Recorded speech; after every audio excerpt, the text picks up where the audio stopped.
Halo, selamat datang kembali di channel Anime Max. Ini adalah bagian keempat dari perjalanan Akira sebagai ninja bayangan. Jangan lupa subscribe ya.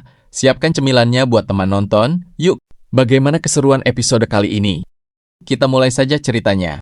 Setelah kalah dari Akira, Kilika merasa bahwa dirinya adalah orang yang paling tidak beruntung. Bahkan orang terdekatnya, Liam pun memihak Amelia. Amelia mengatakan sebuah fakta bahwa dari awal Liam tidak pernah terkena pemikat Kilika. Bahkan sang raja pun mengatakan bahwa semua ini salah dia, bukan Amelia.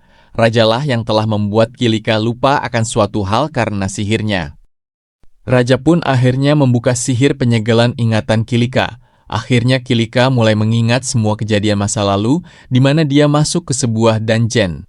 Pada kejadian itu, sebelum Kilika masuk, dia bertemu dengan orang misterius. Orang itu mengatakan bahwa jika dia mau kemampuannya naik, maka gunakan bola hijau yang dia berikan.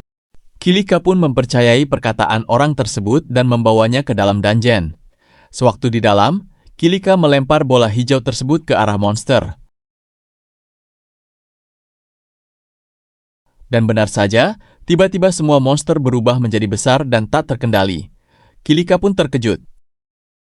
Di hadapan para monster yang begitu besar, Kilika memberikan perlawanan yang sangat kuat, namun monster yang dia hadapi kuat dan jumlahnya semakin banyak. Kilika pun terdesak karena monsternya begitu kuat. Dalam kondisi terdesak, Kilika pun akhirnya berusaha melarikan diri keluar dari dungeon. Namun tak disangka, monsternya ternyata dapat keluar dari dungeon yang seharusnya hal itu tidak dapat terjadi. Karena monster yang keluar sangat banyak. Kilika sangat terdesak dalam pertarungan. Dengan kekuatannya, Kilika menebas monster satu demi satu. Namun semakin lama, tenaganya sudah mulai habis. Untung saja bala bantuan datang tepat waktu. Dari kejauhan, Liam berteriak dengan penuh kekhawatiran terhadap Kilika. Melihat Liam datang, Kilika merasa senang karena bantuan datang. Namun hal tak terduga terjadi. Dari semak muncul goblin dan langsung menyerang Liam. Liam pun tertusuk di bagian perut. Hal itu membuat Kilika dan Amelia terkejut sekali. Namun hal itu membuat wanita pesuruh Raja Iblis justru tersenyum. Ini sesuai yang dia inginkan. Ketika Kilika tersadar, di situ sang raja menjelaskan bahwa Liam waktu itu terselamatkan berkah sihir yang diciptakan Amelia. Liam akhirnya bisa diselamatkan dari kematian. Sihir yang diciptakan Amelia dari daun pohon suci perlahan menyembuhkan luka Liam dengan sangat sempurna. Itu adalah sihir penyembuhan yang paling sempurna. Seketika itu pun Liam tersadar dan bisa terlewati masa kritisnya. Sang raja menekankan pada Kilika bahwa sebenarnya semua orang sangat menyayanginya. Bahkan Amelia kakaknya. Amelia mengatakan bahwa selama ini Kilika telah dimanfaatkan oleh Raja Iblis. Namun apapun yang terjadi, Amelia akan tetap menyayangi Kilika. Sementara itu, sesuai janji Raja Elf, siapapun pemenangnya, Raja akan menuruti permintaannya. Akira memberikan Amelia kesempatan itu untuk menyatakan keinginannya. Namun Amelia berkata, dia akan ikut dengan Akira kemanapun dia pergi. Keesokan harinya, Akira memutuskan untuk pergi ke benua manusia hewan. Liam dan Kilika memberikan tawaran untuk mengantarkan mereka sampai ke pelabuhan. Di tengah perjalanan, Akira dan rombongan dikejutkan dengan adanya gerombolan bandit yang tiba-tiba menghadang rombongannya. Ketika turun, Liam dan Akira melihat gerombolan bandit itu sedang menyandera seorang gadis elf kecil.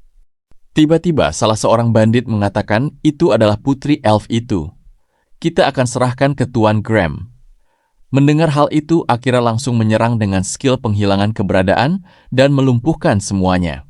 Liam yang berada di samping Akira terdiam melihat kemampuan Akira. Para bandit pun diikat, selanjutnya akan diinterogasi oleh pihak kerajaan elf. Tetapi ada hal yang mengganggu Akira. Siapakah sebenarnya Graham? Kenapa dia ingin menangkap Amelia? Para bandit pun tidak mau menjawab. Akhirnya Akira menyerahkan sepenuhnya ke Liam urusan bandit ini. Perjalanan Akira dan Amelia ke benua manusia hewan pun dimulai. Mereka menggunakan kapal besar untuk ke benua tersebut. Amelia tidak bisa menyembunyikan perasaan bahagianya. Dia mengatakan kepada Akira bahwa ini adalah pengalaman pertama bagi dia melakukan perjalanan menggunakan kapal. Perjalanan mereka pun begitu lancar tanpa ada halangan.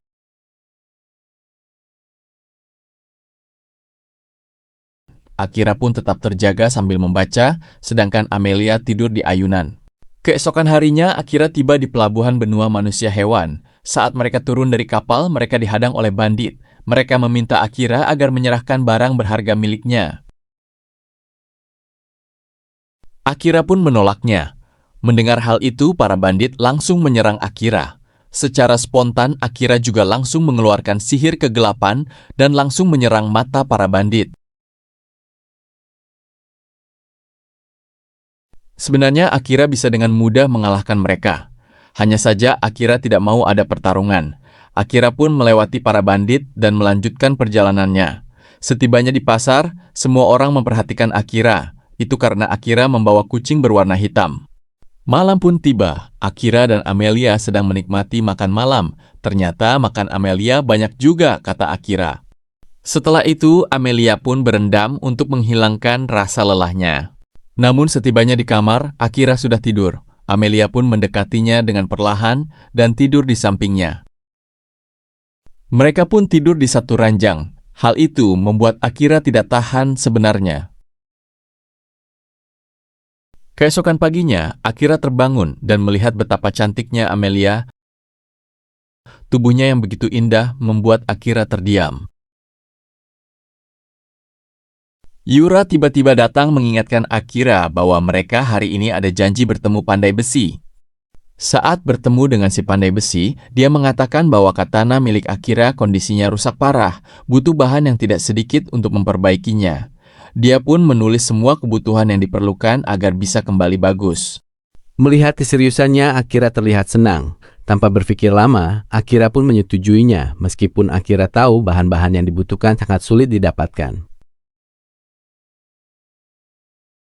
Setelah itu, sang pandai besi pun membawa katana Akira ke bengkelnya. Setelah itu, tiba-tiba Amelia meminta izin Akira untuk berbicara dengan si pandai besi tadi, dan Akira pun menyetujuinya. Melihat daftar bahan-bahan tadi, Akira berpikir bahwa dirinya harus masuk ke dungeon, dan kebetulan juga di kota ini ada dungeon yang terdekat. Teringat Amelia yang mau bertemu Crow, si pandai besi. Akira menyuruh Yoru agar ikut dan menjaga Amelia.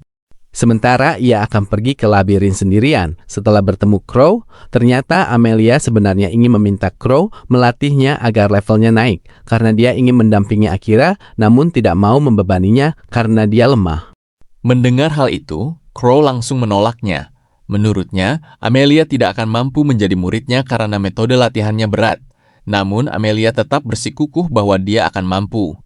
Bahkan Yoru pun menyetujuinya perkataan Amelia. Namun Crow justru menyebutnya kucing malapetaka. Amelia pun menyangkalnya. Dia mengatakan bahwa Yoru adalah kucing yang baik. Yoru tidak menyalahkan Crow karena dia memanggilnya begitu. Yoru mengatakan bahwa kejadian 100 tahun yang lalu yang ia lakukan adalah karena dia berada di bawah pengaruh Raja Iblis. Saat itu tugasnya sebenarnya hanyalah memberikan peringatan kepada para penguasa. Namun karena pengaruh iblis dalam dirinya, akhirnya dia tidak dapat mengontrol diri dan dari situlah panggilan kucing mimpi buruk Aldera mulai ada. Seluruh kota porak-poranda oleh amukan Yoru dan sudah menjadi monster kucing berkepala 3. Namun dalam hati kecilnya dia tidak mau seperti itu. Yoru menjadi monster yang begitu brutal sampai-sampai malam itu begitu menakutkan bagi rakyat Aldera. Semua bangunan dan rumah terbakar. Sampai dengan hari ini rakyat Aldera tidak akan lupa malam di mana langit berwarna merah. Akira yang mendengar cerita Yoru pun menaruh simpati ke Yoru. Menurut Crow, yang membuatnya benci adalah Graham. Dia rela membunuh orang lain hanya demi menyelamatkan dirinya. Dia masih teringatkan bagaimana adiknya dibunuh oleh Graham.